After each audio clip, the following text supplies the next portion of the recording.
what's going on in Italy is really the latest in a cascade of things.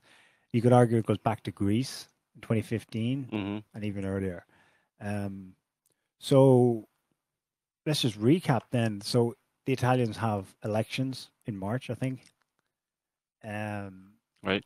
the two biggest parties, which form a majority between them, are the so-called extreme left and right, and thus continuing Europe's populist wave. Populist is a dirty word, apparently, but It's a very dirty word, populist.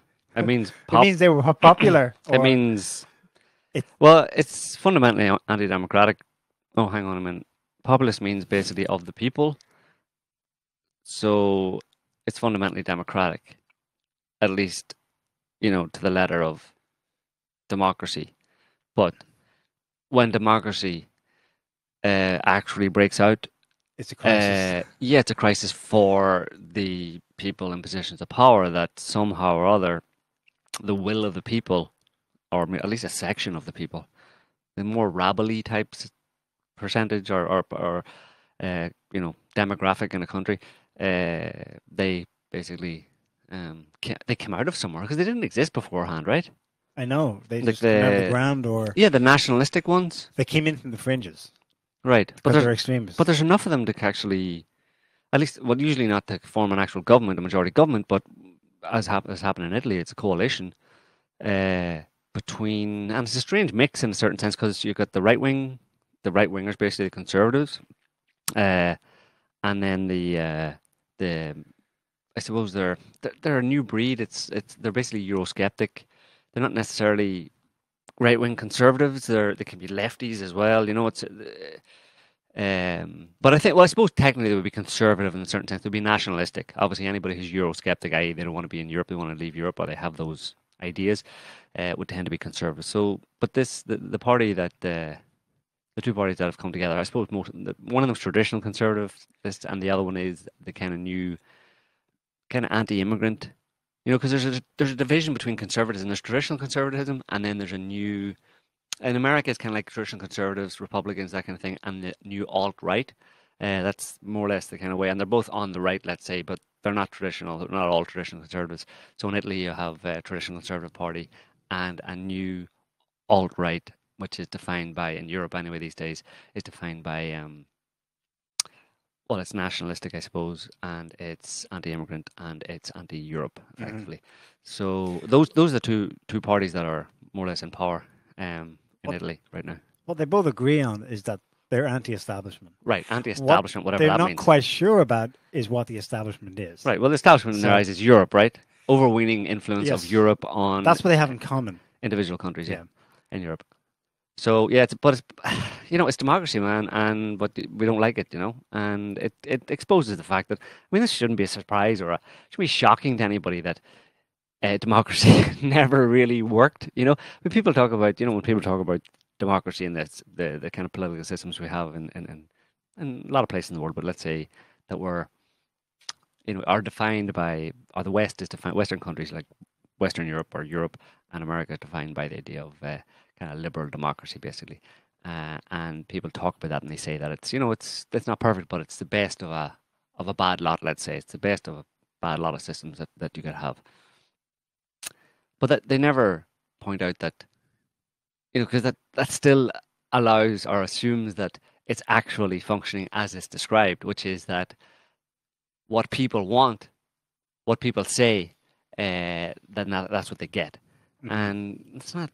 I mean, That you don't have to be a genius to figure that's not what actually happens, And I mean, these kind of events, like with with the rise of, let's say, right wing or nationalistic parties in Europe and Donald Trump and stuff, shows that uh, that's not favored by the establishment, which also brings up then the question of, is the establishment fundamentally lefty in European countries and in North America? The establishment that reacts to these right wing populist kind of leaders or parties, or populist votes or nationalistic votes. When there's a backlash against that from the establishment, that by definition means that the establishment is quote unquote left wing, no? And I mean, in America, you see that with the Democratic Party. It was the Democrats, it was Hillary and her gang who were out to get, and they're part of the deep state, right? Right. And the FBI and the CIA and all the intel agencies are all pro-Hillary, or supposedly that's the allegation. They're all pro-Hillary. They're all anti-Trump, who is loved by conservatives. Ergo, the deep state in America and whatever deep state, quote unquote, there is in Europe or establishment there's in Europe, it's all left, right? No. You have to conclude that. But they hate the right. No, because there's a reason why it's called neoliberal. Because that's a caveat that's put on to say, well, it doesn't quite fit. If it was liberal, especially in the sense that it's used in the United States, then Europe's elites could simply be left as being left. Right. The thing is, they're all about the markets. Right. They're firm believers that the free hand of the market is what decides things. And it was actually beautifully expressed this week by the European Commissioner for Trade. I'm not sure. The German guy, Otto something or other. He made a mistake where he blurted out, I think in a press conference in Brussels, that this result, In Italy. the crisis in Italy, it's a result of, this is the markets, how did he put it? This is the markets teaching them not to vote the wrong way. All right. Now, you think about that mind job going It's on not there. them, it's the markets. It's shenanigans, it's backroom stuff that led to the crisis. But he can fall back in his ideology. Well, you see, the markets decide how things are run, and we just step in here and there. But it's fundamentally the market. The market is alive. It's alive, and it takes actions. It thinks. It's got like. Oh, this is the markets. This is traditionally a tenet of the right. That the markets, the free hand of the markets, Adam Smith, capitalism. Let the markets decide. Let the market do it, and don't intervene unless you have to. It's a minimalist approach. It's minimal government. Now, that's not the end of the story, of course, but because the guy is speaking on behalf of a bureaucracy that's grown into this huge supranational government in Europe. Yeah. So there's that's not the end of the story. Right. So it's neither left nor right, but it is a power structure. Yeah, but they made it pretty clear. Brussels, the European Union, made it pretty clear. I mean, at least their man in Italy made it clear who's the president. Yeah. Of Italy made it pretty clear that this new government of these two right-wing parties was not going to fly. In particular, and their main problem was the guy who's going to be the economy minister, who was seriously Eurosceptic. He was like, we want out of Europe straight away type thing. They were like, that's not going to happen. Sorry, that guy is not going to be the finance minister. And it had echoes of Varoufakis, and his big clash with the Troika, the Troika, or the Brussels establishment back in 2004, what was it, 2015. Yeah, when Greece tried to potentially or was going to exit, blah blah blah blah. But they've backed down now, and they've actually formed a government, right? So there's a bit of a crisis out there, but they've formed a government with these two parties, and the only concession they've made is that this guy was not going to be would not be allowed to be the minister for the economy or economy minister. He's been made the Minister for European Affairs instead. And there's him in that role, and some other guy who actually shares the same views as this guy. There was something else going on. They put in they accepted a guy for the economy minister. Europe did in Italy. They accepted this economic minister who pretty much has the same views as the guy that they didn't want to go in, and who they made into the European Minister for European Affairs. So there's some kind of personal thing, I think, going on at that level that hasn't been spoken about because Well, the theory I've read, maybe we should bring this up here, actually. I have an article here. It was posted on SOT as the best of web by Steve Keen. He's an Australian economist, and he comments on RT. This is actually an op-ed. He wrote for RT. Have you got it on the screen there? I have, yeah. Brussels-Rome war. The EU holds back Italy's anti-Euro tide for now. That's the headline. Let's just scroll down here and have a look. He explains who this guy was that they were so anxious would not be the finance minister. But remember, that's unprecedented. Italy's president is not a kingmaker. No. It's purely a symbolic role. Ceremonial. It's not supposed to happen. He's supposed to just sign the paper, and at the last minute he says no, he wouldn't. Right. What, citing national security? I don't even know what he was advised by. He's a Europhile basically. So it's unprecedented, and that provoked a crisis within Italy. And I think the story that Steve Keen has put together is probably close to the mark. It's not personal. This guy Savona, he's 81 years old. He was in the Italian government in the 90s. It's not like he's, A young, a young upcoming rebel, Marxist, yeah. self-described Marxist, as Right. Varoufakis called himself, who rides a Harley Davidson. Right. Of course not. He's definitely one of the elite. He had a very specific plan, though. Let's see if I can find it here. It's which was very similar to what Varoufakis was going to set up, Right. using the tax credit system, Mm-hmm. which would, in Greece's case in 2015, would form a kind of an alternate payment system Right. for people to be able to get credit, basically, for buying basic goods. Mm-hmm. What that effectively does, it creates a separate legal tender Mm-hmm. within the country, Mm-hmm. and gives the people some cushion Right. between the euro Right. and the pressing crisis and Right. their immediate needs. Mm-hmm. And Italy, this guy Savona had come up with a similar scheme he called the mini bot. Well, that's been what's been referred to. It would have effectively sidestepped the euro's monopoly as legal tender, just within Italy. But Right. you see, once one But, country's well, doing it, yep. then that's the end of the central power It's of raison d'etre. Right. It's for the the camel European and the Union. Arab. Not to be politically incorrect, but it's the camel and the Arab. Story. And it's exactly what Varoufakis. It's probably the precise contention point, Right. that got him. Mm-hmm. That this guy in hot Savona water. had this as a personal kind of long-term personal project type thing, and he was going to maybe leverage his position as economy minister to try and make it happen, and he didn't want that to happen. Yeah, it's just from the Brussels perspective, from the EU perspective, that was potentially undermining, the whole edifice of the EU. Obviously, if you try to undermine the euro as the single currency, then you're attacking the roots of the entire EU project. So, yeah, it's like you have limited. It's the same with everything else. You have limited freedom to choose. In a democracy, like we've seen. You can choose this party or that party. It's a democracy. I mean, you can't choose anybody that you want. Basically, I mean, it's just not going to happen. There's an establishment and people that run the country, and the country runs in a certain way, and you can't just let anybody come in with any crackpot ideas and potentially wreck it all. So that's what democracy is. So in that respect, democracy is the best of a bad lot. I.e., you generally speaking get to choose 2 flavors of vanilla, or you can get kind of you can get what is called speaking of Italy, it's stracciatella, which is like vanilla with some chocolate streaks through it, or you can get raspberry ripple. Right. But it's fundamentally a vanilla ice cream, just with 2 different flavors mixed What in a bit. Varoufakis was told explicitly, and he wrote about it in his book. Yeah, Grim, Pepsi or Coke. Adults in the room. That when he came in, he was told specifically, your brief, yes, is technically finance minister of Greece, but since the deal that was done by your predecessor, these specific briefs, so tax, international trade, and paying off the debt, basically managing payments to the IMF and to other creditors in Europe, that's not your brief.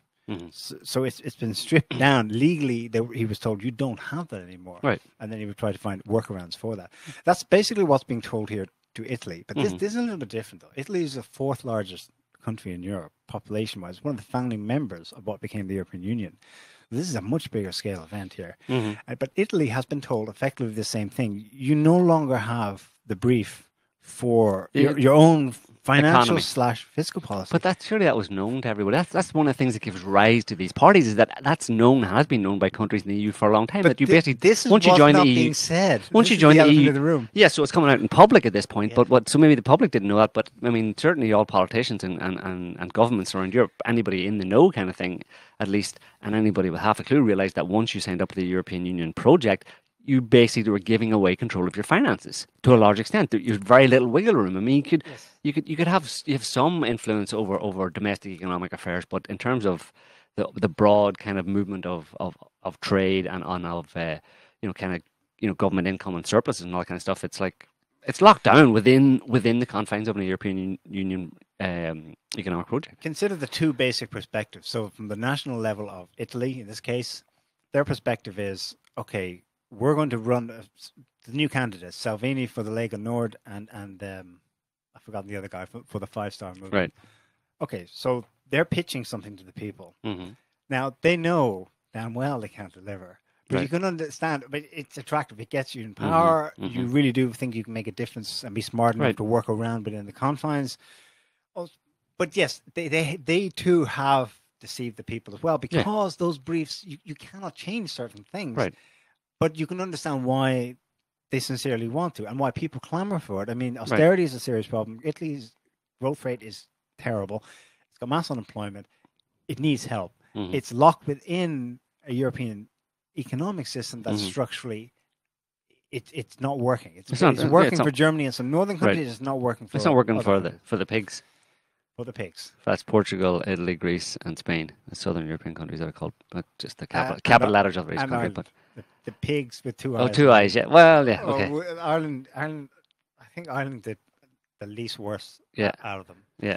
In this situation. Yeah, so I mean, there's obviously a lot of people that these two parties could appeal to. People on the street, ordinary people in Italy, and the same is true for other European countries where they have these kind of parties that promise nationalism, a change. Basically, they obviously they leverage nationalism and stuff, but they're promoting or advocating to the people a change in the system that will be better. A change for the better in the European system. That the European system was unfair economically, and that's why there's high unemployment, etc.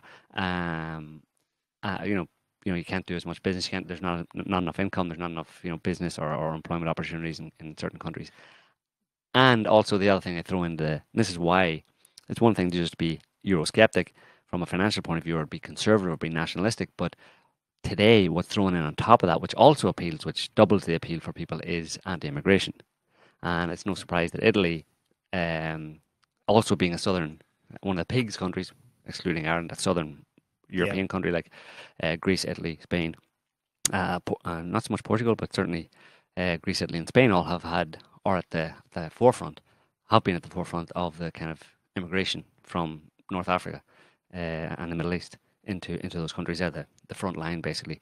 And a lot of people are staying there. A lot of immigrants are staying there. So particularly people in Italy, in the south in particular, are, that's something that a lot of people you'd have a lot of leverage with a lot of people if you say, listen, we need to do something about the influx of immigrants coming in.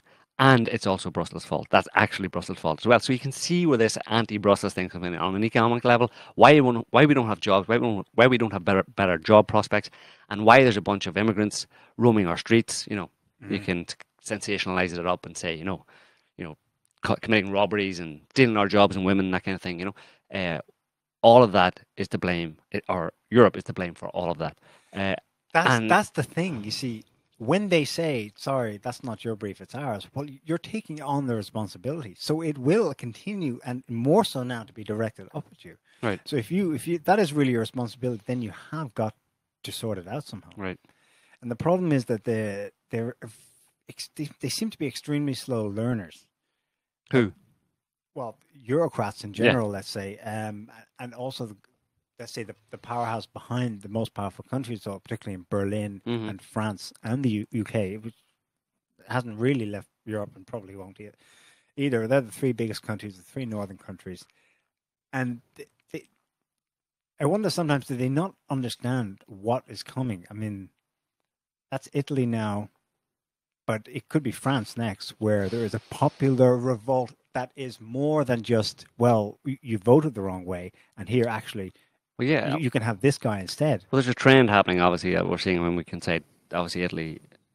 We've just talked about Italy, but Greece was pretty much in the same. It was an anti-Europe kind of nationalistic, and Greece was a bit early in 2015, but even then it was already beginning with the immigrants and stuff, and there was that aspect in the Brexit scandal or event in 2015. But since then, obviously, you've seen the rise in right-wing nationalistic parties in Germany. You've had Brexit, for God's sake. I mean, the British decided to just... You have to hand it to the Brits. All these other countries are just talking about it. They just decided up and left, supposedly up and left, right? They're not up for... But I mean, it's interesting that to look back at the various places where... And I mean, you have in Eastern Europe even, and that's kind of for the same reason, European economic problems, but also immigration in Hungary. Orban, who's the nationalistic leader who is advocating the same things. Basically, it's nationalism keep the immigrants out, and more or less divest from Europe. And that is spreading more and more. And there's no reason to believe or reason to think that that's going to stop. It's probably going to continue. And it caused a lot of headaches for the people in Brussels trying to keep the EU together. But it's when Orban comes to Brussels, Juncker, the European Commission president, unelected, right, lifetime bureaucrat, civil servant. Yeah. It's weird. It's a bit like Whitehall, but they're public about it. You know. Yeah. Orban goes, meets Juncker, and he insults him. Here's the dictator. Slaps his face. That was several years ago. And people joked about Juncker. He must have been, having a few at lunch because he's rumored to be a bit of an alco.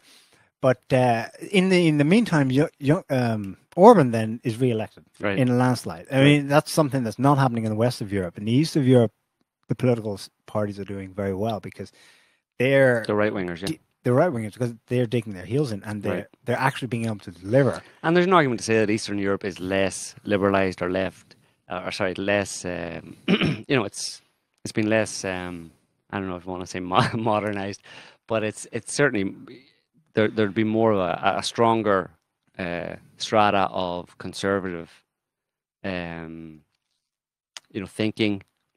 and a bigger demographic of more conservative. Just the culture in Eastern European countries. Not all of them, obviously, it's split, but I think there's more. There's a stronger streak of independence. Remember, they're only relatively recently in either NATO or the EU. Right. Both usually came conjoined together only 10, 15 years. Right, so their nationalism is still fresh in their memories. Exactly. The idea of us as an independent country is still relatively young. The big four who started the European Economic Commission for too long. And NATO back in the 1950s. Yeah. There is an ideology, and but it's always below the surface, right? Because it's easy to provoke it. And look at the UK, articulated. Right? Yeah, and you look in the UK. I mean, it's easy for that to rise back up. At least then, well, if you believe the results of Brexit, it was a majority of the people, at least of, let's say, the UK, or not the UK, of England. Certainly in England, the majority of people in England refound their nationalism very, very quickly. When it came to a vote, despite the fact that they've been, in Europe, connected into Europe for since the 70s, for decades. In your case, there's a concept I was taught in secondary school, high school. So it's been around for decades. The democratic deficit. Everyone knows about it. They teach about it. They discuss it in universities. But 3 decades later, no one's. It's just gotten so pronounced and so in your face that you've got that situation where Juncker, the lifetime bureaucrat, and the elected prime minister of a country, and the relationship is, he's talking down at him. In fact, he's insulting him, calling him the dictator. Well, and how does that jive with your democratic values and you're pontificating, especially to non-EU actors like Russia, how they're undemocratic and so on. The contradictions are just pour out of the whole thing. Democratic deficit. I looked up a definition of the term just to explain it.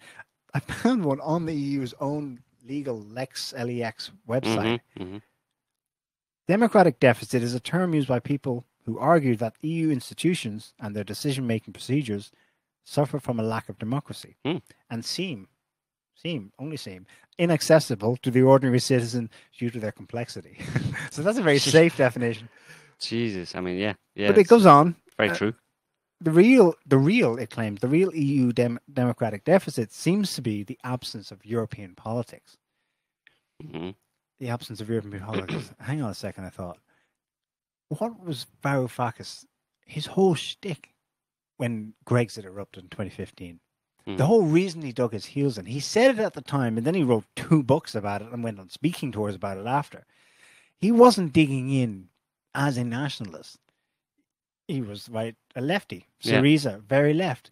He was digging in, though, on behalf of the people who elected him, his fellow Greeks, because he was trying to highlight the structural problems with the EU and how it was crazy that a tiny country like Greece could be possibly get enough growth going again to start paying just some of the debt. Right. But his whole focus was on no, I'm digging in so that we bring this up in discussion and we set some ground rules for how things work for everyone, for the entire European politics, and they would have none of it. They shut him down. He has to go. It was a war. It was a 6-month war. Eventually, Varoufakis left. Syriza capitulated, even though they got the yes vote or the no vote in that infamous referendum. And that's exactly what Europe's problem is. There is no democratic, a pan-Europeanist consensus of how things are and where we're going. It's all done in the shadows, semi-articulated, and then as each new crisis comes up, a sort of a hole is patched, and we'll explain it, and we'll all get together and talk about it. Yeah. But there's no real, there is no European nation, so there is no European belief. There are no European values. It's been made up ad hoc. Right. Build it and they will come. Including at the economic level. Right. Structurally, Europe doesn't know what the hell it's doing. And Varoufakis' very, very simple explanation that if it is separate nation states, then there are massive trade deficits going on in between them. Just like Trump talks about vis-a-vis China and Germany, right? That's exactly the same problem in Europe. In a normal country, in the United States, a federated system, the center takes the trade and it distributes it. And if that's lefty, well, then so be it. But that's how a sovereign entity works. Europe doesn't do that. The markets will decide. Are you kidding? The markets will leave Europe, Europe does distribute funds from a Central European Fund, right? I mean, it subsidizes farmers and all that kind of stuff. It needs to do a lot more. It needs to do a lot more, especially on a regional basis. Right, on a regional basis, and taking into consideration the actual deficits or the differences between effectively the GDPs or the production of like Germany had this massive kind of surplus basically, and Italy's going, well, can we have some of that then since we joined up this EU thing? Can you send some of that our way? But it's like it's not just about giving us free stuff. It's at the financial level behind, say, the trading of actual stuffs and making of stuff. Yeah, the financial level, Italy was on the back foot from the beginning. So it would have had to have a totally different monetary policy to have the trade boom when the Eurozone started. Right. But because it's one currency, there can only be one, and it was fixed at the beginning or set up at the beginning that best suited Germany. Right. Which made sense, and everyone agreed to that. Okay, and we all must stay within that lines, and eventually it'll all even out. Right. It hasn't all evened out, and Germany isn't able to pull everyone up together. Yeah. If you look at the history of Italian governments, some of them last like a few days. Exactly. Well, the EU has done the mighty. It has managed to unite the so-called extreme left and extreme right into one government. Where in Italy? In Italy? Well, they're not extreme left though. They're not really. That's the thing. Yeah. What like we said earlier on, what unites them in Italy is, I mean, it's this swing to the right. Effectively, it's as perceived by people on the left. Let's say it's perceived as a swing to the right. It's the rise of nationalism in Europe, and it scares them. Yeah. It's because these two parties that joined together in Italy are basically anti-immigrant and pro-nationalism and Eurosceptic to some extent or another. So and that's why they can more or less form a government together. But again, we'll see how long it lasts. What about Rocket Man? What's he up to? I don't know. Rocket Man's not doing very much. He's piling up with his southern counterpart. I know. What's that about? Don't they know we're at war? They should be at war, yeah. There's an article here. I'll just pull it up so you can look at it. It's from today, actually. Well, this was going eastward. They're ahead of us, obviously. So this was Mattis was in North Korea over the weekend, and today. So this is Secretary of Defense, U.S. Secretary of Defense Jim Mattis has defined or outlined how the conditions for North Korean sanctions relief. Jim Mattis says North Korea will receive sanctions relief only after it has taken irreversible steps to abandon its nuclear program, a demand that Washington has made previously and alternatively as a condition for a possible meeting between U.S. President Donald Trump and North Korean leader Kim Jong-un, blah, blah, blah. So is Trump going to meet Kim Jong-un? I don't know. Who cares? Does it matter? Maybe it matters. Maybe it doesn't. America's still trying to set terms and make it look like it is... it's very important that America is involved in any process anywhere around the world. It doesn't matter where it is. But the thing I find interesting about North Korea is the thing that's never spoken, never said. This kind of subtext. well, it's not even a subtext. It's just never spoken. No one ever thinks about it. Because they just go with the narrative, which is that, well, why is America concerned? Why is this all going on with North Korea at all? Why is anybody concerned about North Korea? What's the problem with North Korea? Leave them alone? My question is, why can't North Korea be left alone? Because they hate us for our freedoms. No, they don't hate anybody. Why? Listen, look at the size of the country. Tiny little country, joined at the hip with China, partition in the middle. Why can't North Korea be left alone? What's the problem with North Korea?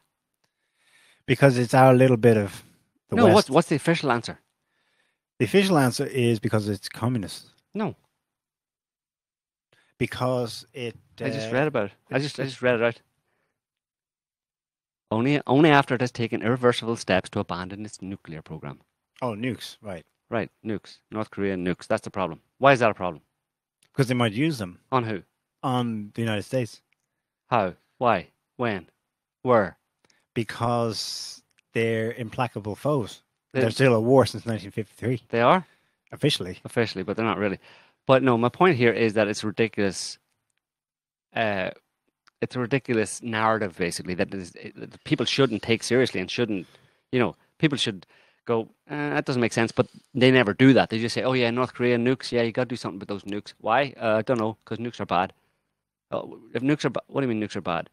I mean, people need to be asked this question, is the point. You know what I mean? Or at least if you can't ask them directly when you write a newspaper article, and the mainstream media writes a newspaper article, they need to explain this out, follow your logic through. North Korea is bad because it's got nukes. Why? Because nukes are bad. But, well, if nukes are bad, how come America has them, and France has them, and the UK has them? Because they're responsible. Okay, so what you're saying is North Korea isn't responsible. No. They're irresponsible. Yeah. And what they would do would be, if they had nukes, they would kill people. They might. Why would they do that? What would be the end result of them doing that? Imagine they get 1 nuke or 2 nukes or 3 nukes. Who are they going to nuke? Japan? Well, they're going to nuke America, right? That's the whole point. They're going to nuke America. So as soon as the missile's fired in America, before it gets to America, what's going to happen in North Korea? It's going to be turned into a big glass parking lot, right? It's going to be gone, right? So, ergo, North Korea and any country like Iran who wants to get nukes, their government are so insane that they have a death wish that all they want to do is kill America, and they don't care if they don't get to kill America, which is the inevitable result. Because as soon as they fire their first nuke, they'll be wiped out and that'll be it. They would be erased from the pages of history, and they wouldn't achieve anything. So that's how crazy these people are, right? Right. Iran, the leadership of Iran, they're so feckless that, it's amazing they're actually able to run the country, right? Because they're so obviously nuts, so insane. They have this mad death wish that they're just desperately trying to get a nuke so that they can bomb the crap out of America, not achieve that, and get wiped out themselves, and they just like they never existed. Dinosaurs, right? Gone. That's who they are. No, it obviously doesn't make any sense. Why isn't the media talking about it? But they give this bullshit, banal story every time. North Korea, nukes, they're bad and stuff. That's why America's... Bullshit. Obviously bullshit. That's not why they're there. That's not why they claim... There is some truth to it, obviously. The nuke angle is obviously a problem for America. And maybe for other countries in the world. I don't know. I mean, maybe for Russia. Russia has, to some extent, said, yeah, North Korea probably shouldn't have nukes. It's also said Iran probably shouldn't have nukes. But Russia and China aren't saying that because they think, oh my God, these Iranians or these North Koreans will wipe us out as soon as they get their nukes. They're saying it for other strategic reasons, but the reason America says it is because America is afraid that of the leverage and the change in the balance of power, let's say, in a particular region when a country gets nuclear weapons. It's like the countries that have nuclear weapons so far today, they're the kind of founders of they're on first, basically. That's the way it is, and there's an order being set up, a balance of power, because nukes obviously allow you a lot of leverage, right? If you've got a functioning nuclear weapons program with nukes and the systems to deliver them and stuff, you have to be taken seriously. Other countries have to take you seriously. When you go and negotiate with them, in the background, the idea is that, he's got nukes, so don't piss him off. I mean, never guess that point, but it's there in the background, and that's the leverage that these countries want. They just say, well, we want that leverage too, like you all have it. But the other countries are saying, nah, you can't have that leverage because, well, why? Because, well, I'm sorry, you just weren't on first, and there's an order, a world order that has been established based on, in part anyway, based on the fact that certain countries have nuclear weapons, and they enjoy the advantages of that, the leverage that gives them. And nobody else is getting it because we can't have everybody having nukes. I often think, actually, What if every country in the world were to be given nuclear weapons? Would that be a problem? No. I don't think it would be. You know? So it's kind of like, I suppose, kind of like, again, the analogy of the bully or the bullies or the big guys in the schoolyard. That's the way that the world works. This is the way, and part of that order, part of that hierarchy that has been established in the world and the way it works is partly based on nuclear weapons. And we want to keep it that way. So anybody who wants them. So what pisses me off is the kind of like catastrophist, sensationalist screaming about, oh my God, what if that country got nuclear weapons? It wouldn't make any difference at all, really, in any practical terms, you know. It pisses me off when I have to read that in the media, and I get that impression, and I see that the media never actually explains that obvious point, that it's not a big deal at all. It's only a big deal from the point of view of the countries who are screaming about, say, Iran or North Korea getting nuclear weapons. It's really only America, right? I mean, to some extent, Western European countries as well. They just don't want any change in a kind of balance in power, even a small shift or change in a balance in power. That has knock-on effects. They don't want it to happen. But they have to present it to the people in these catastrophist terms, and they have to demonize the leaders of these countries as these crazy nut jobs who would just go postal with their nukes and wipe out as many people as possible before they went down themselves, you know, which is nonsense, you know. But that forms people's views of these other countries, you know, of the North Koreans. Yeah, they must all be a bit nutty. Certainly that rocket man, he's a nut job, and I mean, anybody who supports it, look at all those people supporting him. Are they supporting him for real? I don't know. Maybe they're being paid to do that, or forced to do it, or they're being pulled out of the slave labor camps and told to smile and you know, brushed up or cleaned up for the day.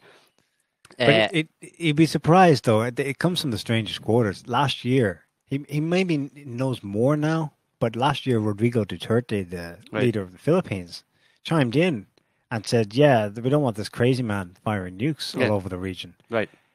Suggesting he sincerely that was his take on it. Now, was he just getting the media view and he just believed it, or does he know better? And, you know, it's hard to say. Yeah. I think... I don't know.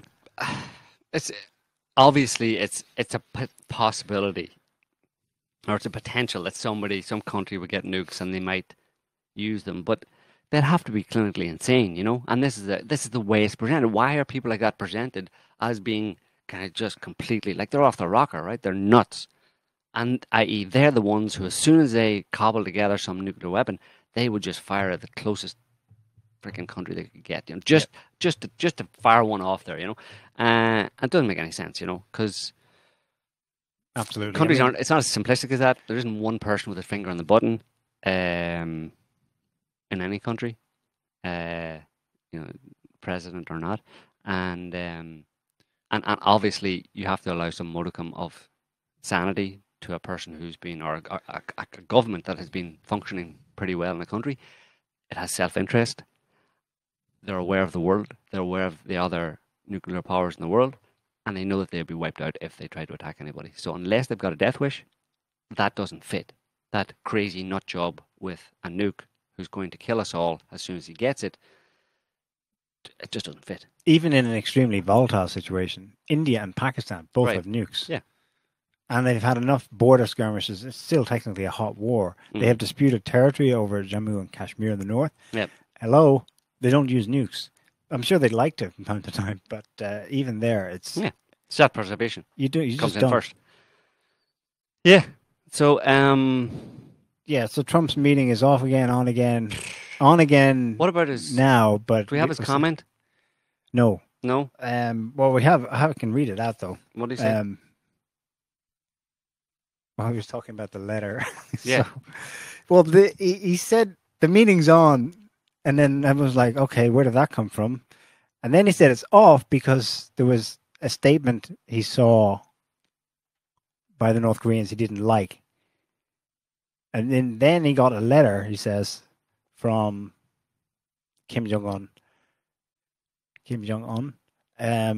handed to him by his deputy chairman. I'm not sure. He's someone senior in the North Korean government who was in Washington just this last week. And he was saying that he was talking about this letter and how it was a beautiful letter, but he hadn't opened it yet. Yeah. So he's talking about a beautiful, lovely letter. It's a great letter. And then they say to him, well, I can't tell you what's in it. And then the journalists say, so, well, can you give us the gist of it? What's in it? I haven't opened it yet. And it's like, I mean, I don't know. What do you do with someone like that? I mean, I start to understand finally people's frustration with Donald Trump. Now, I don't just start to understand it. I've known him for a long time, obviously, but the guy just is. Why say stuff like that? He's trying. rambling. He's trying. I think he's trying to be circumspect. He's trying to do the diplomatic thing where you don't give away a position, but you Yeah. hint at something that you might like. Right. Where But then you stick your foot in it. You say something but not saying something. But then and so don't on. say that you haven't opened the letter yet. Right. Then he will blurt out the simple Right. truth of a situation. In So between his mouth was engaged before his was in gear before his brain exactly had fired up. Yeah. Also, in this press conference, it was just like a few statements after he'd met the North Korean deputy guy. He was referring to the Russian meeting. Lavrov went to North Korea Right. the day before, I think, on Thursday. Right. And met with. it was all very nicey. It was a formal meeting. Met with Kim Jong Un. Yes. Met with Rocket Man, and everyone was good. And He was asked. Trump was asked what he thought about it. Kim Jong Un said at that meeting. Kim Jong Un thanked Russia for being and for opposing America. Oh. That's what Kim said specifically to Lavrov. It's on video. And yeah, so then he was asked about that meeting. He said he didn't like it, but I didn't like it as what's the purpose of this meeting? But it could be a positive meeting. Yeah. If it is a positive meeting, I love it. Right. If it's a negative meeting, I'm not happy. haha. And it could very well be a positive meeting. That's some smart thinking there, Trump. Like, I mean, if it's good, you like it, and if it's not good, you don't like it. Okay, well, that's his policy, basically. Stuff I like is good. Stuff I don't like, and therefore it's bad. So It sounds bad, but you get his point. no, His point is, what the hell is Russia up to? But maybe they're helping the situation along in a way that Right. I So- like. That right. the United States, good for the United So- States. Or so the I'm problem- holding it up. They may be screwing us behind our So, backs. so the problem with Trump is that he's got an inner monologue. He doesn't have an inner monologue anymore. So his thoughts, his private thoughts, just come out of his mouth. I mean, I'm sure people have accused him of that before, obviously, on Twitter and stuff. He tweets stuff that, dude, just think about those things. Try thinking about them first, you know? Don't speak them. Think first and then decide whether or not to say it. But that's not the art of the deal, is it? Well, the art of the deal is open your mouth and find out what you said afterwards. Did I say that? Wow. Cool. The salient point with North Korea is that, unlike what Trump says, this is not maximum United States pressure that's brought this situation about. It's very probably the big stick wielded by North Korea all last year. Precisely the things that got him accused of being a crazy dictator who we cannot let get nukes, otherwise he'll bomb the whole world or something, or Washington. It was the very fact that he, I think, got to that technical point where the country could do some serious damage that everything suddenly turned in January this year. Next thing, his sister's going to Mm-hmm. the winter ceremony. Mm-hmm. They've arranged a meeting. They meet for the first time in half a century. It's possible that that's... Or rather, first time in half a century that he, as the leader of North Korea, was in the South. They've since met again Mhm. in secret, unannounced. Not secret, it's been reported. They've had international journalists come in for the first time to film, in one case, the explosion of their supposed Seoul test site. Right. So, I mean, something's snowballing here, Mm. and it's snowballing in a way that it's reality changing for that situation. Something is going to definitely change. There's no looking back. There's been enough signs now, just in the last 5 Right. months, that something's definitely different. And the only thing that I can think of, it's not Trump's arrival. It's not Trump's art of the deal. It's Chinese pressure, but only in concert with internal factors on the Korean peninsula. South Korea looks at, Right. they see they actually have nukes now, right? That changes everything. Mm. So it's the opposite to what they say about nukes. Yeah. It's the very fact of getting the damn Right, that things creates peace. that makes you not turn out like Libya. Right. Exactly. That's exactly the point. Because if you have nukes, we don't have the... It's no longer on the table. We don't have the assurance that Wait. you can't hurt us back. Well, we no longer have the option of regime changing you.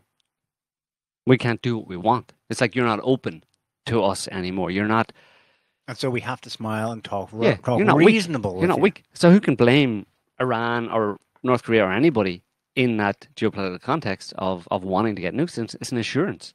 It's an insurance against potentially getting wiped out or overthrown or regime changed or civil warred by America. Speaking of Europe, and obviously we've been talking about changes in Europe, but there's also changes going on as a result of, as you mentioned in previous shows a little bit, the Trump backing out of the Iran deal, and Europe being shocked by that. Curse your sudden but inevitable betrayal, and deciding that they have to go their own way. Europe has to learn to fly, sail this ship alone, without the wing, the protective wing of the American eagle, always above them.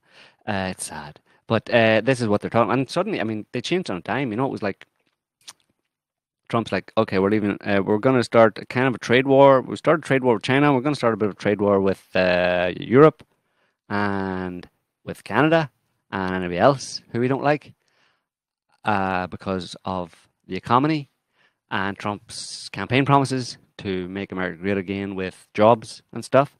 So Trump's plan to do this is sanctioning everybody, starting with Iran and therefore the rest of the whole world. The result being that Europe goes, what the, and decides that they have to develop a more independent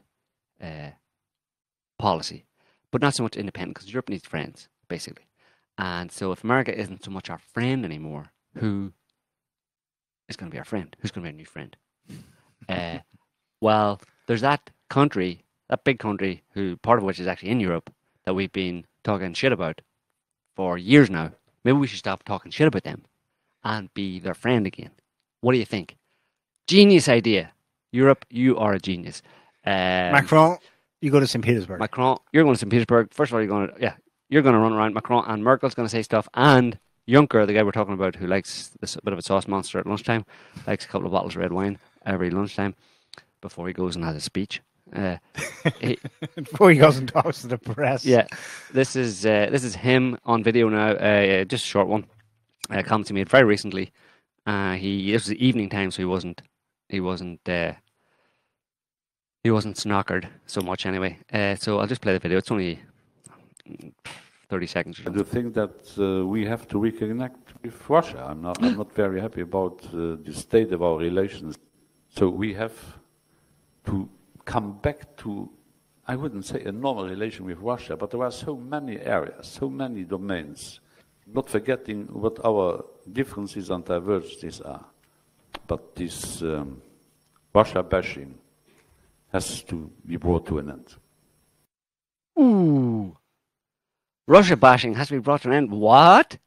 What do you mean Russia bashing has to be brought to an end? What Russia bashing? We were just getting started. I thought Russia had infringed all these basic civilized mores of how normal societies function, and that the EU was fully supportive, that Russia was evil, and now you're calling it all Russia bashing, the thing you participated in for the last 10 years. Yeah. Okay. Yeah, I mean, things change, and so does your moral compass. And hypocrisy is not a crime, it's a way of life. So you just make stuff up as you go along, and since America has ditched us, we're going to have to stop this Russia bashing, and we're going to have to be friendlier with Russia. And we're also not going to back out of the Iran deal. And we're still going to do business with Iran, and we'll try to do business in euros with Iran, see if that works. And we'll try to weather the storm of the potential sanction smackdown from Trump Central, who, I mean, still we'll have to wait and see how that goes.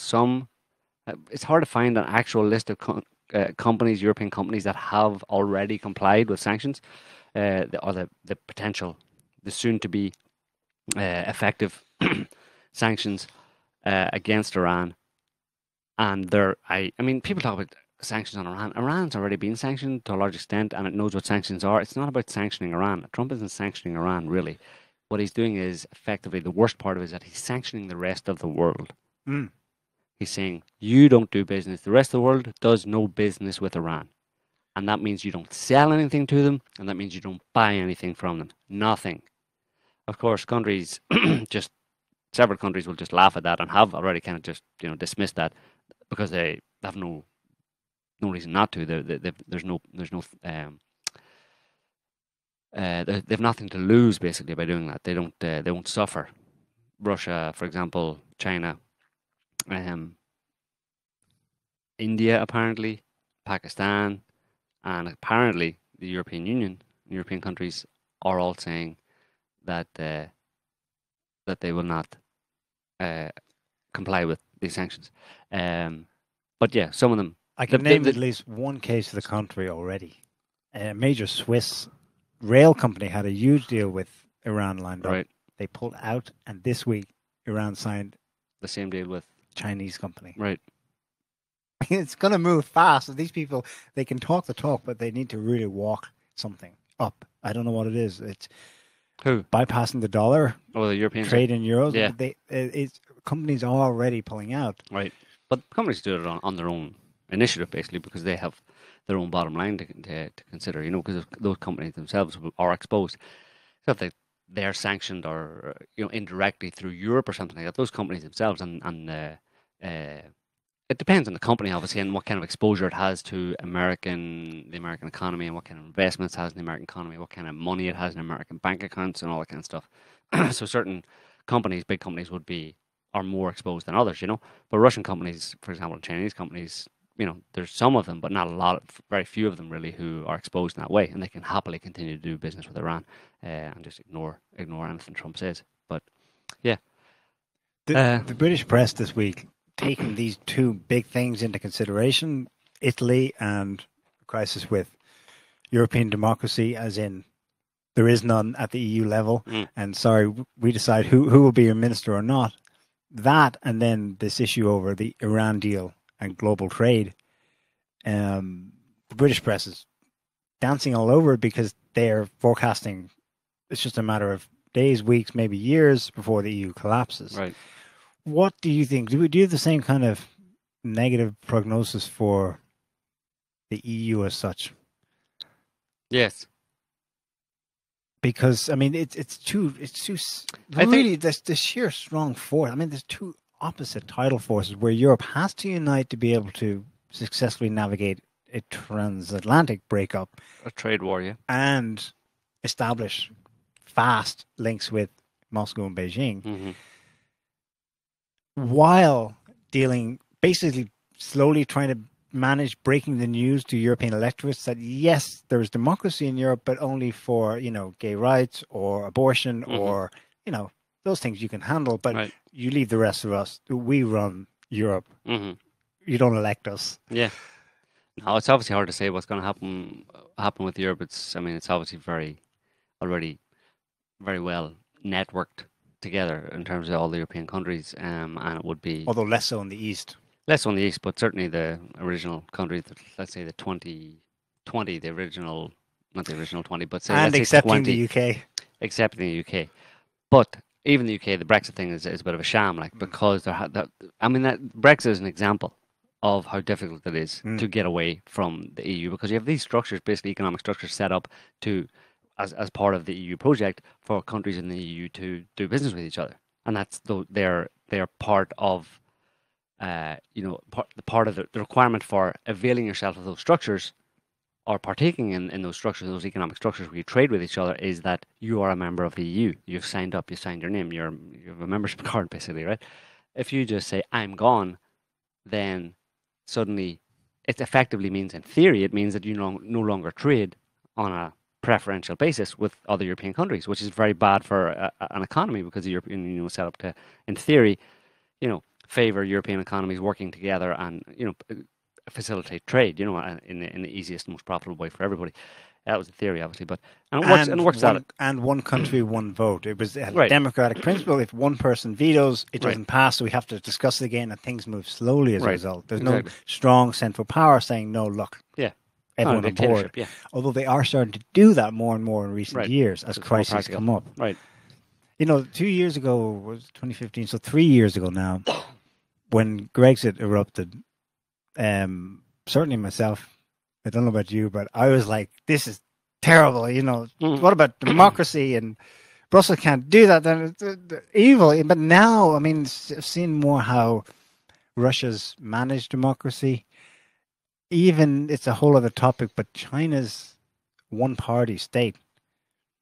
Obviously, people have all kinds of views about it. The extreme one being, oh well, it's one party state, therefore it's just evil at the start. It would never function well. Clearly, it is functioning very well. It's an incredible success. And they if you read what they say, they talk democracy too. They have it. They have plenty of it in their rhetoric in formal government positions on things. It's openly used and discussed. They just have a different angle on it. What I'm getting at here is Europe is kind of behaving a bit like the thing that worked in China, where there is no democracy at that level. No, but yes, there can be regional, local, between the different peoples. China's made up of there's 60 different languages, so there's different peoples. It's a bit like an EU without the formal nation-state borders. Maybe Europe is that's how the best way to get through it. There is a elite that does not delegate. It won't brook any. There's no one coming in to change things here, and at least it's in a way it's open about it. Whereas in the US, whenever we're having this conversation, we put in brackets the deep state because there's unspoken power behind the official rhetoric about, every 4 years you vote and you the people decide, and everyone follows the illusion until they get disappointed and disappointed again. Right now, people are being disappointed in you with Trump, even though he's trying his damnedest to live up to what he said he was going to get voted for. It seems to be kind of an evolution. Maybe there'll be a corresponding awareness. I think I would put my money at the moment. I just see a lot of pissed off I would just people. I would put my money on nationalism. Nationalism, and I know it's a bad word and stuff, but nationalism is very natural for the vast majority of people. It's something they can identify with. It's their nation, their idea, and unfortunately, it brings in racial issues, which is obviously the whole immigration problem is exacerbating that and causing this upswing in nationalism. But I mean, nationalism is something that is readily identifiable with for the majority of people in any one country. My language, my culture. My language, my country, my people. A leader I recognize that I can identify with, who is from here, who speaks like me, who talks like me, blah, blah. If you start to outsource your kind of your democracy effectively, like they have in Europe, where everybody is, there's less and less control within each European country, and all the different peoples in European countries are meant to look to some central power in Brussels, made up of some, amalgamation of a bunch of different European peoples all squashed into one guy who speaks like in every single language and is, kind of not exactly white, but not exactly, Southern European or slightly dark skinned, whatever. It's like, who is that person? Each country have their own.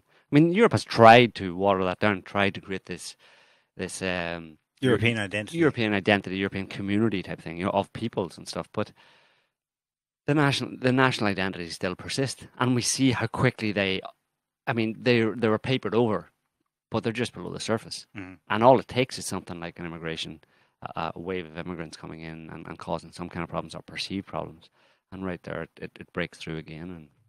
And and I don't. It's not even put it like immigration. that. It doesn't sound good. No, I don't think the EU project ultimately has the cohesion. I think it was a good idea, and it worked, and it could have worked. It could have, continued on if the world would stay the same, if the world would never change.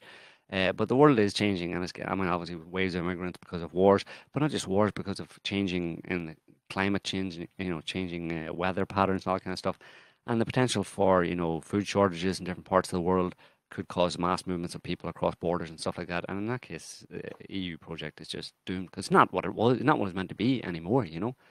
If Europe gets flooded with people from Africa, well then, sure you can tell them all the European citizens, but they're not. They just came from Africa. You know what I mean?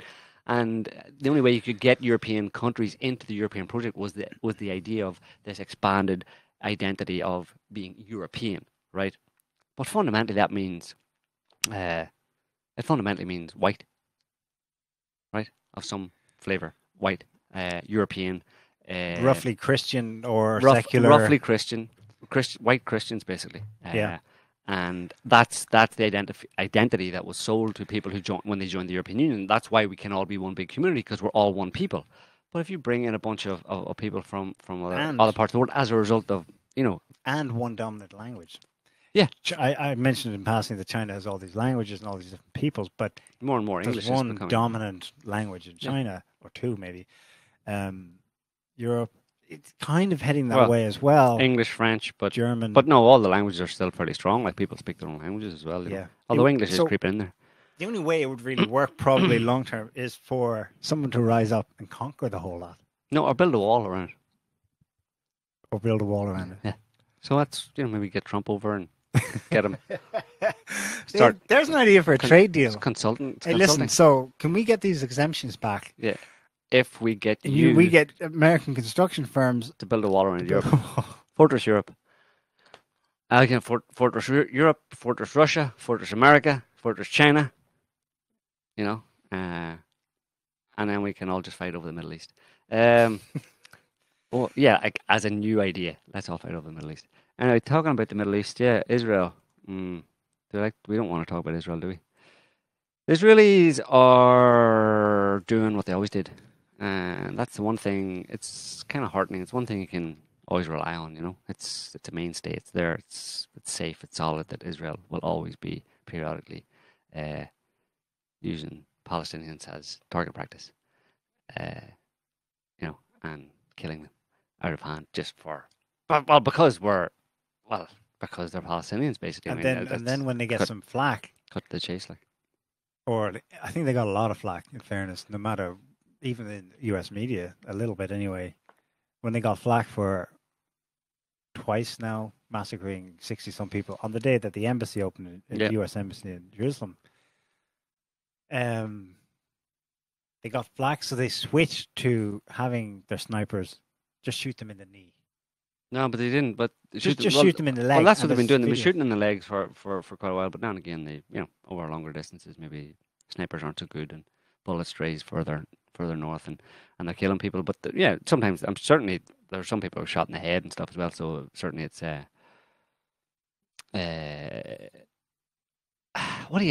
just call it what it is. You know, you got. For as long as Israel has existed, it was founded on the idea of Palestinians are our enemies. They want to kill us. They want to wipe us out. We need to wipe them out before they wipe us out. And it's a literally apartheid state. Yeah, and they have contained that, certainly that ideology, that viciousness against Palestinians has spread throughout much of the Israeli population.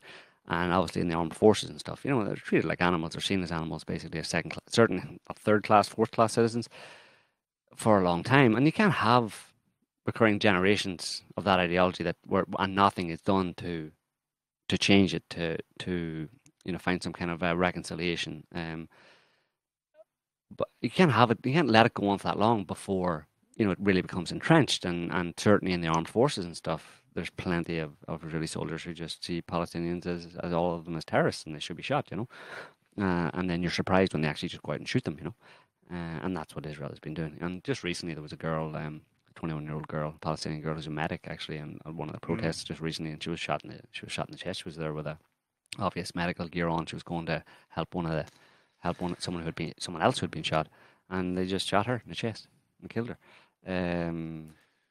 I don't know what to say about that stuff anymore. I don't know what to say about that stuff anymore, I mean, it's just what it is. I mean, the one thing I won't tolerate is anybody trying to quibble over it or give me some bullshit reason about, why this happened. I mean, it's as plain as a nose in your face. Israelis hate Palestinians because they've been encouraged to hate them because the existence of the Palestinians stands as a living testimony to the illegal nature of the foundation of the State of Israel.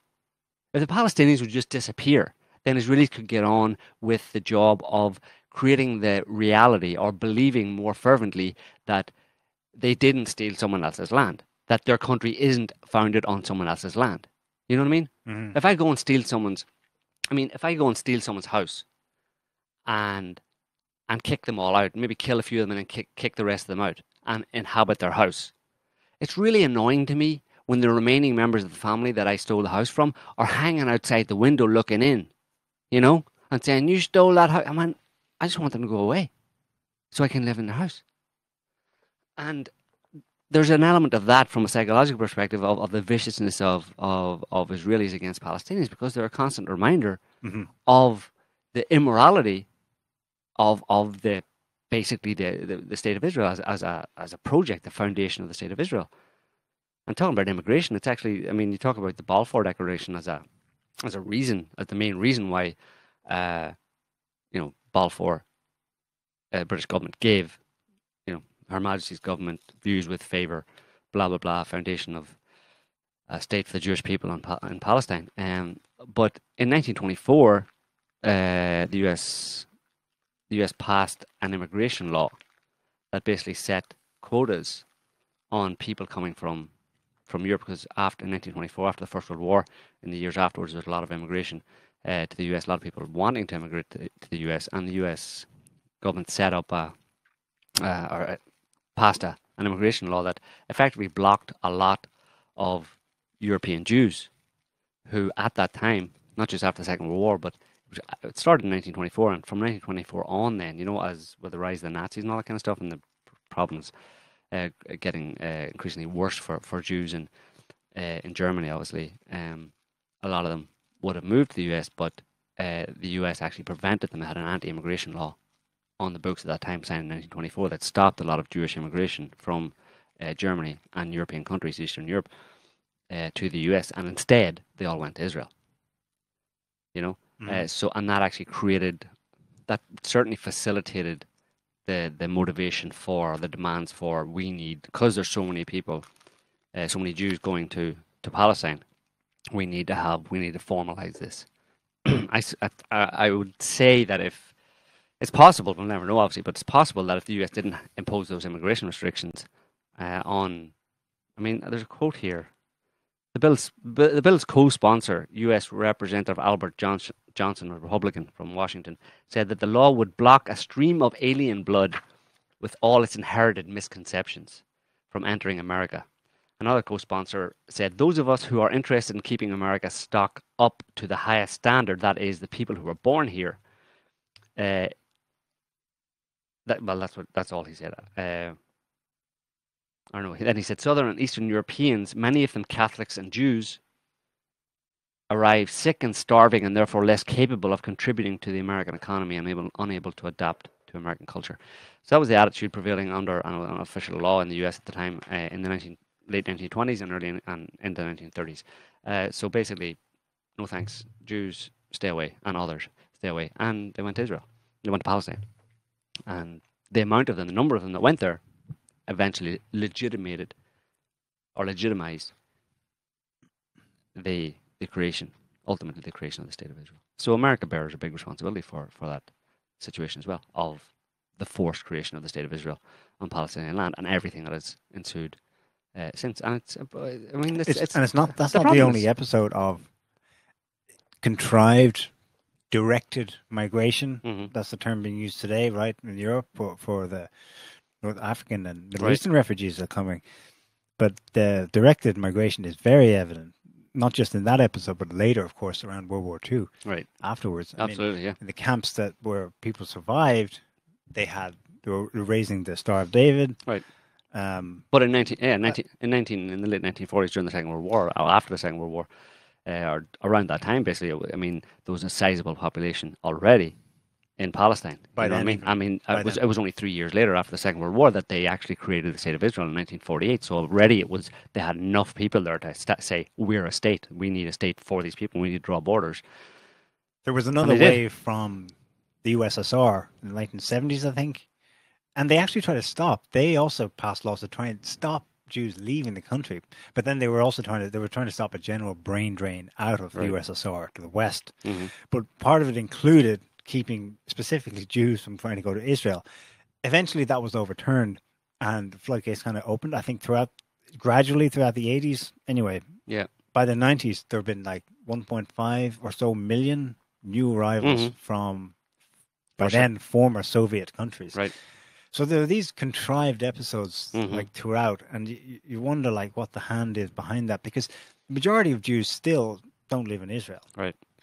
And they probably have no intention of ever going there, because it's an open invitation at all times. Any Jew anywhere is entitled to just walk into an embassy or consulate anywhere in the world and just say, I'm Jewish. And it's a very low threshold for what considered one or two grandparents, I'm not sure. And you're an Israeli citizen. Right on the spot, they give you a passport that day. One of the criteria is a fork in the sugar bowl in your house. A fork in the sugar bowl in your house. That's one of the criteria. No, but they also get money. They get money for going there. I mean, Okay. you get Incentives set up. You up get the relocation wazoo. and set up money for going. What's it called? Aliyah. Aliyah. To make Aliyah. To make Aliyah. To Yeah. return to the homeland, right? Yeah. Of 3,000 years promise, Blah, blah, blah, blah. The vast majority have no interest with all these great incentives. The one case actually that happened last week, a high profile case, it said exactly, this is where I discovered how easy it is to just walk into a consulate and say, I'm Jewish. Right, you're an Israeli citizen. Mm-hmm. Here's your passport. It happened to Roman Abramovich. Right. He's the Russian, now Israeli, actually Jewish tycoon owner of Chelsea Football Club in London, where he's been one of the Russian oligarchs for the last 15 years now at this point in London. He's there's something going on with him where he's been most favored tycoon, Russian. One of them in London up till now, but somebody is tampering with his visa renewal, and this spurred him to realize something was afoot. He was going to get kicked out of the UK. He wasn't going to be able to stay Possibly, there. and lose assets or something. So his counter move was to walk into the consulate in St. Petersburg or something and become an Israeli citizen last week. Right. And then go back to London and say. And then come back to London as an Israeli citizen. But I saw something, I didn't find it again, that I think somebody was commenting on and saying it may not be so simple for even normally Israeli citizens you can come to the UK no problem and work. But in his case, I think that there's a snag in that plan. Anyway, so yeah, that shows us like how easy it is, but it also makes you wonder, well, why don't they? What are all those millions? I think it's 3 million Jews at least still in the United States, and many of them so vociferous in the support for Israel. Well, why aren't you doing a bit? Why aren't you going over there? Yeah, it's a bizarre thing where they can be the most nationalist on behalf of Israeli interests and the most spiteful about Palestinians or Muslims. Period. But they're never going to like walk the walk and actually go to Israel and live that. Yeah. Instead, they just inflame the situation from the United States and send money into it and send weapons, of course, via their lobby. Yeah, I'm just looking at. You got me interested there in terms of Jews by population. Yeah, most are in the US, Canada, more so than in Israel, Russia, France. No, I don't think more so than in Israel, obviously. But anyway, yeah, I'm just looking on the internet there. I think Israel still has the highest. Maybe it's population. I don't know. Israel's the highest absolute number, but globally, it's 14.5 million total. The world Jewish population, right? And 6.5 million in Israel. That's not even half, right? After all, right, this but there's time. no other. Yeah, so there's more. Yeah, there is more. There's more around the world than there is in Israel. Yeah. Think about that. The Zionist cause, the ideal, this beautiful dream they created, still can't attract a majority of the people it's supposed to. Why would you like? Why would you? I know, but that's interesting. It hasn't attracted a majority yet. Well, I know, but it's amazing to me that it's attracted that many. And that people are still going. It's a country perpetually at war. You know, what kind of people does that attract? People who, all things being equal, are in a fairly decent enough position in some other developed country around the world. And what kind of person would say, I'm going to go up and go to Israel, where there's a war going? Why would you want to go there? And even the ones that go and become settlers, they explicitly leave the US, for example, or a European country, and go to set themselves up on a piece of land that illegally on Palestinian land and build houses and carry an M16 or a rifle, a machine gun, in case, because Palestinians might come and get us. Why would you? Imagine, and uprooting their families to go there. You talk about there's problem with mentality there. A certain mentality there that's problematic big time, you know, and then you wonder why the thing is so screwed up. Like Roseanne Barr. I remember her from the what was it called? The show was it just called Roseanne or something? I used to watch it actually. Yes, it was just called Roseanne. Roseanne, her Him name, and- her real name. Yeah, him and her and the funny guy who played her John husband. Goodman. John Goodman played her husband. Yeah, it was a funny show actually. I used to watch it when I was younger than I am now. Well, they restarted it after Right, 20 years. right, yeah, because it was a good thing back then. I'm not surprised they restarted with the same cast. Yeah, But Roseanne has her mouth tends to run away, right. a la Trump, from time to time. That's a problem. And she's a big fan of Twitter. Right, She was a comedian, stand-up comic before. Right. Acting, she was very funny. Definitely still is funny in some respects. But she became a lot more serious as she got older. Mm. Political views, just saying what she thought about everything and anything. To the point where she was actually active. Last decade, about 2000 and late 2000s, she was a member of the Green Party, and I think she ran as a candidate maybe in 2008. for president. Yeah. Yeah. I think so. But very involved, like activist, yada yada. And And what's she doing on our page? well, she got into a storm like, yes, it was last week. Basically, their show got cancelled on a dime. The reboot of Yeah. her Roseanne. The thing is, it was the most successful show in its time. Mm-hmm. After one season, with a hiatus of 20 years, it was the most successful show On the network. this year. Mm. And it was cancelled over one tweet. A tweet that said A tweet that Roseanne posted on Twitter saying, obviously on Twitter, she was referring compared- to a former Obama aide called Valerie Jarrett. yeah, Said that she looked like a cross between something from the Iranian, the Muslim Brotherhood and Planet of the Apes. There you go. I think I saw that actually. Muslim Brother and Planet of the Apes. And that's okay. So that's she really went for gold there. That's double. That's double. That's two for one. That's a twofer. I mean, because that's discriminating against Muslim immigrants from the American perspective. It would be seen that way, and it's racist against black people because this one was black. I'm presuming, right? Yeah, although Right. it's not quite obvious. Not to me, anyway. No, I think. But she is at least part African African American. American. So comparing her to Monkey, Planet of the Apes, and then and also a Muslim. So she's a Muslim? No, No, okay. So it was just it was a throwaway dismissal or a throwaway jibe at Muslims in general. it was an extremely pointed jibe to make about anyone. But this isn't just anyone. This is someone who is caught up in something. She used to be an aide for Obama. I think Right. in Chicago before. So it's basically in the when he context was of senator. In the context of Roseanne's pro-Trump feelings, she wanted Right. to attack Obama and all the stuff that's going on because there's a lot of stuff going on with Obama, with Trump and the Trump investigation, the collusion, all that kind of Exactly. stuff coming out now. That is supposedly the focus is being or the light is being shown on the Obama administration, what they were doing, and it's they're all going to be in jail by before Christmas, supposedly Obama, Hillary.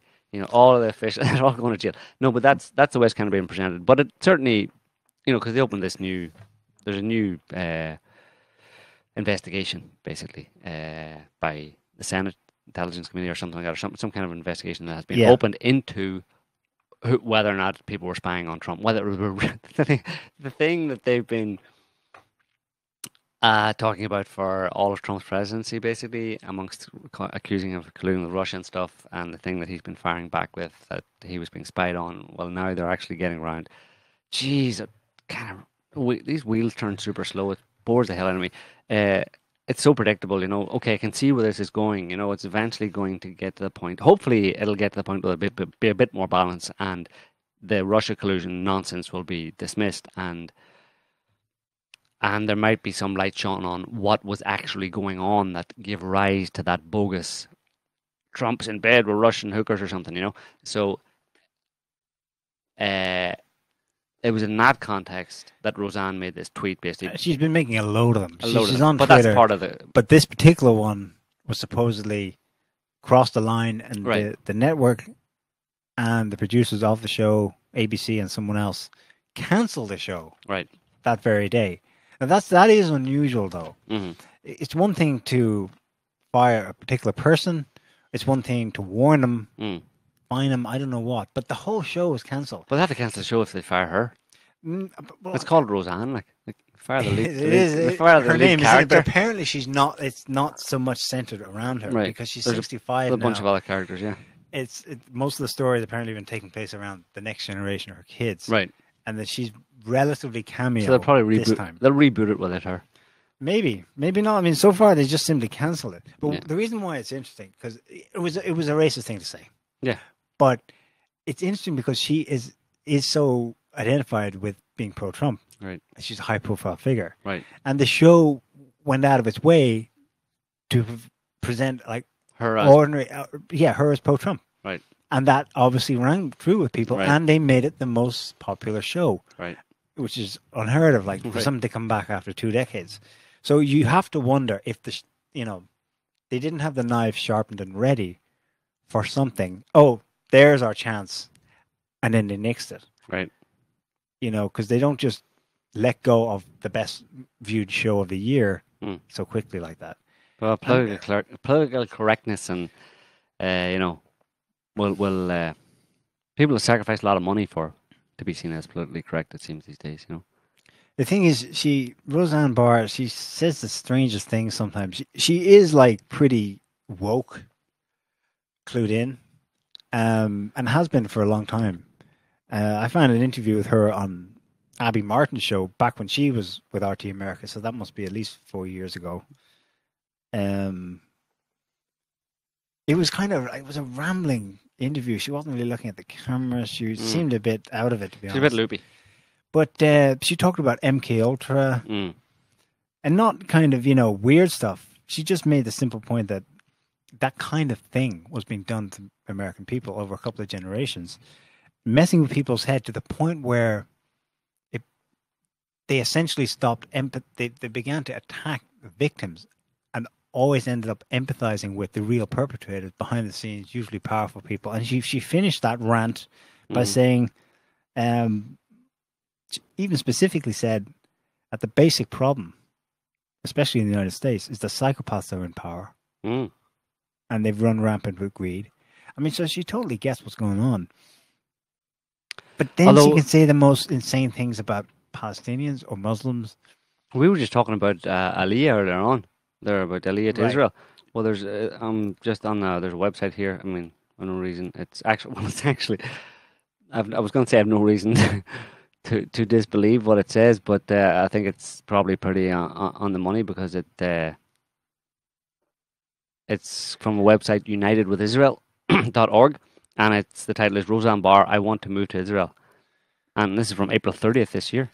So like a little over a month ago. I want to move to Israel and run for Prime Minister. I do have that fantasy. If God calls me, I'll go. So She's not always been so pro-Israel. She's Jewish, of course. She's Russian/Eastern European Jewish immigrants going back 2 generations. it's because Trump moved the. She's totally suckered by Trump. Nah. That's the problem. And not in this article, You think? Yeah, just look at the article again. I want to make Aliyah. I do, and before all the stuff is sold, all the real estate, I still have this fantasy of being an old Jewish lady living in the Jewish homeland. I want to buy a farm there and maybe bring my family. And then I want to thank you on behalf of my mother. She's talking to about Trump here. I want to thank you on behalf of my mother and all the Jewish people for moving the embassy to Jerusalem. A lot of presidents have promised it, and I got it done. Okay, so that sounds like a radical Zionist Jew, right? And she an said she American Jew. said that to Trump, and he responded that a lot of presidents have promised it, and I got it done. And she said she believes it's the first step towards peace in the world. I really do. Is that the end of it, though? She also tweeted last week about Soros and his Nazi collaboration when he was still in Hungary. Yeah. She's also on record talking about Rothschild banking domination. Isn't that the classic, anti-Semitic trope? Why are we even talking about her? Because she's in the news. All right. So she's a bit of a crazy person. Oh, she's okay. She's a bit of a lightning rod for stuff that's going on. Yeah. And considering what's going on in the United States, you know, Trump, Russiagate, all these things are not being said. She's a relatively, at least the scripted Roseanne that was on TV, the one that was vetted, not the one that tweets weird stuff, was a relatively conservative voice, and it was popular with people, and they've just axed it. And that's my problem with the Trump supporters, because I mean, it seems that a lot of them are like Roseanne. Okay, so Roseanne's Jewish, but I think a lot of conservatives don't give a damn about Israel. But if they were forced to have an opinion, they would say, "Well, we support Israel because you know it's Israel and we're Christians, and Israel's sort of Christian, except they're Jewish, whatever, Jewish Christian, Christian Jewish. It's all the same thing, right? Yahweh, God, Jesus." I don't know. Whatever. The end times sounds about the same. Sounds more or less the same thing to me. Anyway, it's all Christianity of some form. So they're our friends, and they're surrounded by Muslims. So that's my problem with the right wingers, you know, conservatives, and why we can never. I suppose. Well, it's not surprising that anybody would say, or that any sane person would say, that I can't join any extremist kind of faction, or I can't side with any with the far right or the far left, or any right, you know, strongly held kind of blinkered, closed mind opinions that do not move, basically, because, well, it's fundamentally stupid, anti-intellectual, let's say. You got to be able to think about these things and see the nuances and see what's going on in society, and try and analyze it a bit and not get caught up in it. The point is not to get caught up in anything. Yeah. You know, you don't want to get caught in a, you know, in any current, basically. You want to observe what's going on. This actress got caught up. She's not always been like this. Right. She's been plenty critical of Israel. She used to have her own radio show. She interviewed Miko Peled, for God's sake. Right. The former Israeli soldier, yeah. Yeah, former Israeli soldier. Basically, he spits out the simple truth about Israel. It's racist, it's apartheid. It was a bad idea. If it really wants to be a democracy, it needs a major change. Right. And this is the guy whose grandfather was the Zionist founder of Israel. Right. And he has a big truck with those Jews in America who are critical of Israel. So she was once listening to him, talking to him, discussing with him. You know, I think something's changed. So it's a relatively recent thing. She, in her defense for making the racist tweet about Valerie Jarrett last week, was that I was on Ambien, which is like hardcore drug. Some kind of painkiller Which she or is something. prescribed for. It's painkiller. I think it Sleepy. helps you go to sleep. Oxygel in the forum or in the chat room said Shakira cancelled her show in Israel recently. There you go. There are other things happening. Natalie Portman. People are waking up. Out. Well, it's a mixed bag. Israel's so flagrantly shooting people in the head in front of cameras. Yeah. The whole world sees it. They're shooting themselves in the foot at the same time. But then there's also big symbolic things happening, like the embassy move right next to it, same day. That's a big up for Israel and what it's doing, right? It can pull this kind of person that way, that kind of person the other way. The same person can be pulled each way depending on here's a good question. Time of year. Here's a good question. Nikki Haley, which I may have to. I'm going to get a hold of this fish here because I may feel the need to hit something with it when I talk about Nikki Haley. But Nikki Haley was at the UN recently. Well, she's never out of it, right? She's like hanging around like a bad smell. But she humiliated herself basically recently at the UN. I mean, that's the way it looks to me anyway. Where she there was a UN vote, a UN resolution to condemn. Again, a resolution to protect the Palestinian people, basically, because of the stuff that's been going on with the shootings and Israeli soldiers killing Palestinians. And she vetoed it. She was the only one to veto it. And then she tabled her own kind of amendment that was a watered down, just basically blaming Hamas. Both sides should calm down. Blaming Hamas for everything, and asserting Israel's right to defend itself. And she was the only one who had her hand up to support it. Pretty pathetic on both counts. You know what I mean? She was the only one with her hand up, one to say no, Palestinians should not be protected, and then the only one to put her hand up and say Israel should be allowed to continue to do this, basically. My question is, what the hell is going on?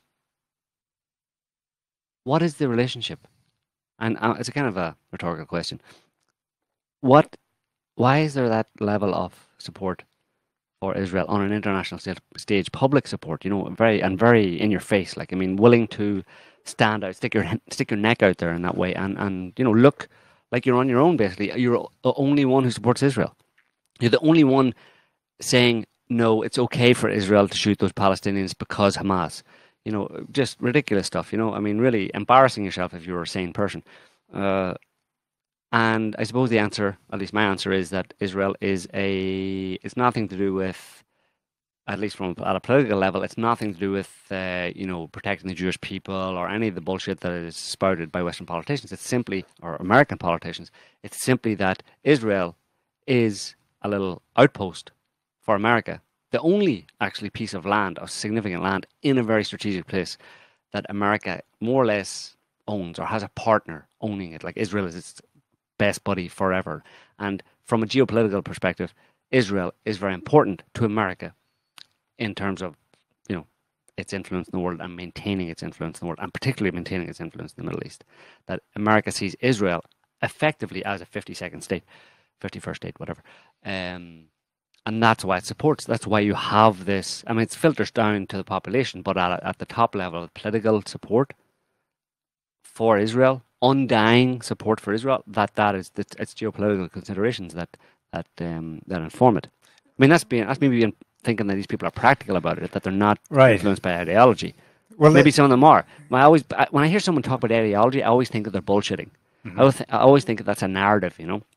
It's because I believe in this or I believe in that. No, you've got another more practical reason behind that as to why you're doing it. Maybe you don't even know about it, but there is a practical reason why you're doing that. Why you're taking that course. Okay, let's assume there's something practical. Let's then extend the question: why at this time is the friendship, the alliance with Israel, strengthened like never before, while the other alliances are being broken up? Obviously, Europe as a whole, but that includes the UK as well. I mean, yeah, the extent to which they're being broken up. Yeah, I mean, we have a bit of a ways to go to really sour the relationship. And remember that Trump is possibly only the president for 4 years. What happens afterwards? I mean, maybe we shouldn't be too much focused on Trump and what he's done in the past number of months or whatever, with the whole, distancing himself from Europe and, everybody going their own way, their own separate ways, and trade wars and tariffs and stuff. I mean, can that all change back? And can a special relationship be re-established once he's out of the picture? I think the Europeans hope, a lot of them hope that can be. Yeah. I've heard one of them say, actually, someone in Germany, let's just see if we can wait out 4 years. But they could be in for a surprise because Trump could win again. Yeah.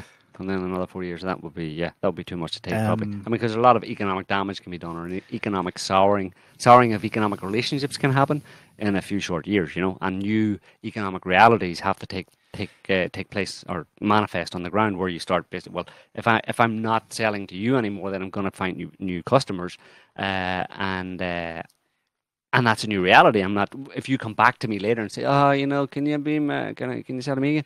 I'm sorry, I've got new contracts, So it's there's a certain possibility for a real kind of clean final break from an economic perspective, because the diplomatic level, diplomats can call each other all sorts of names and talk shit about each other publicly and say all sorts of mean things, but it doesn't matter, you just take that in the chin and it's just words, But when it comes to economics and you actually implement economic policies, that's where it really hurts, and that's where you really sour relationships, and really change things, can really change things, like I said, because you have to do something to replace the lost economic contracts or connections that you've had with your former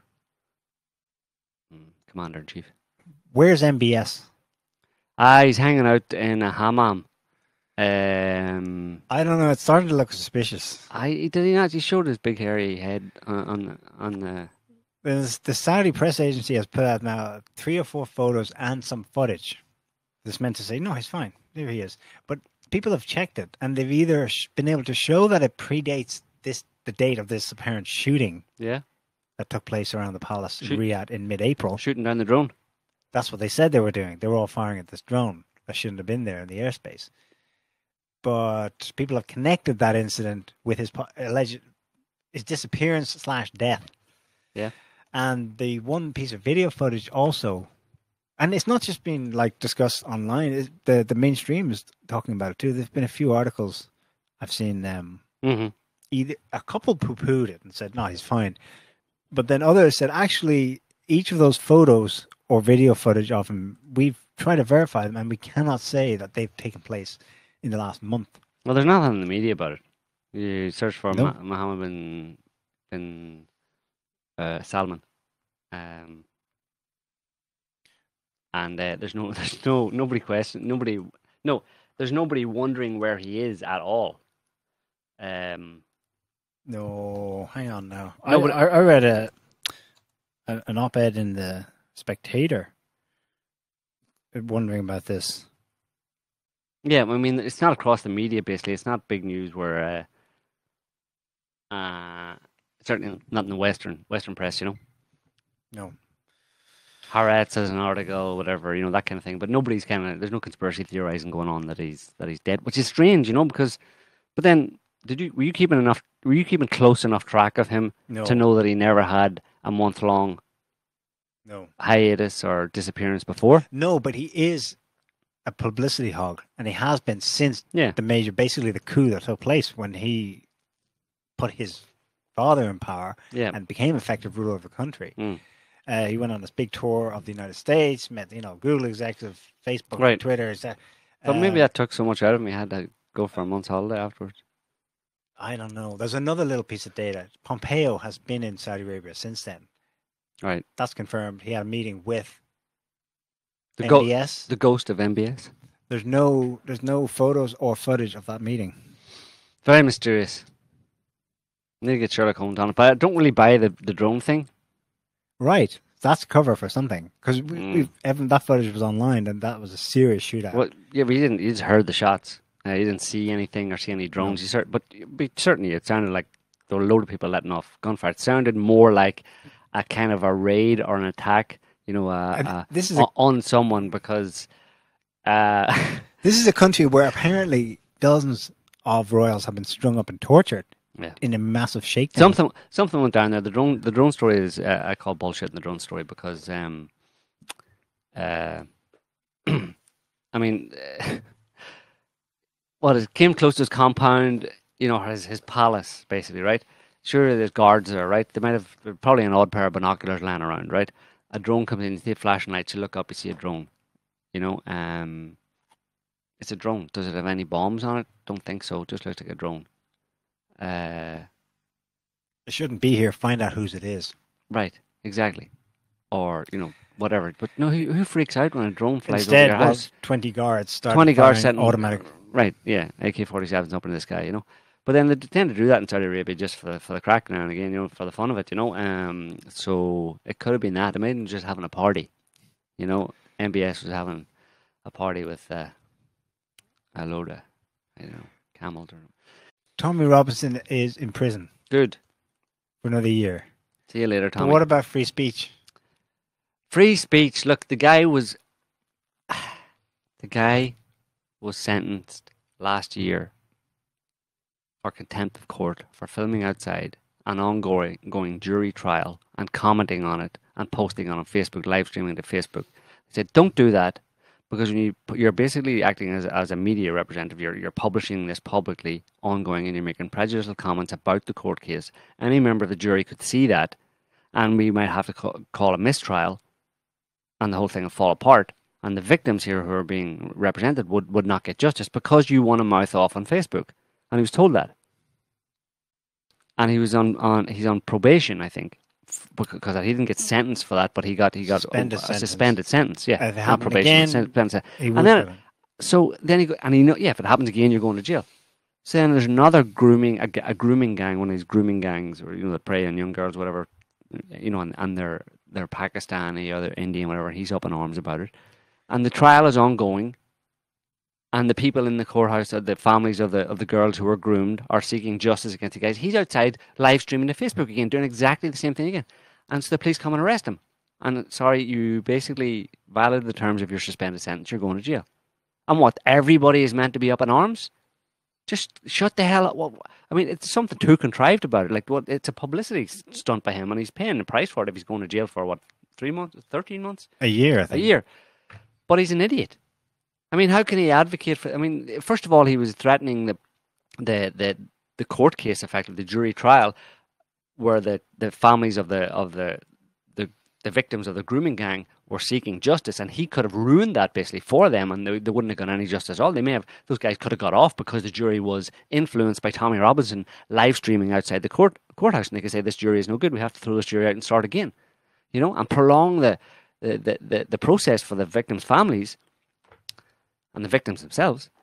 And secondly, so he doesn't give a damn about them, really. I mean, you have to conclude that he doesn't really care about them. He's not concerned about the court case and their attempt to get justice. And secondly, what good is he in jail if he thinks he's any good?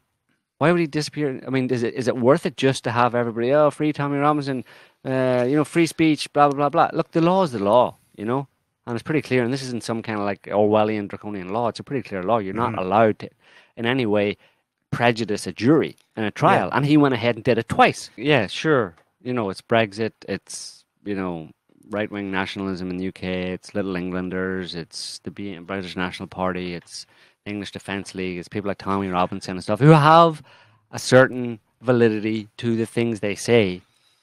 But there are these gangs, and people are apparently, the system is apparently people who form part of the system together. They have been reluctant to look at this. Right. For so long. Yeah, there's something to be dealt with there, but, I mean, and maybe he thinks that this is why he can highlight that problem, But I just, I don't trust that Tommy Robinson, the person that he is in his background and stuff, that he's actually, that things he claims to be interested in or want to represent or stand up for, that's really what he's after, that's really his motivation.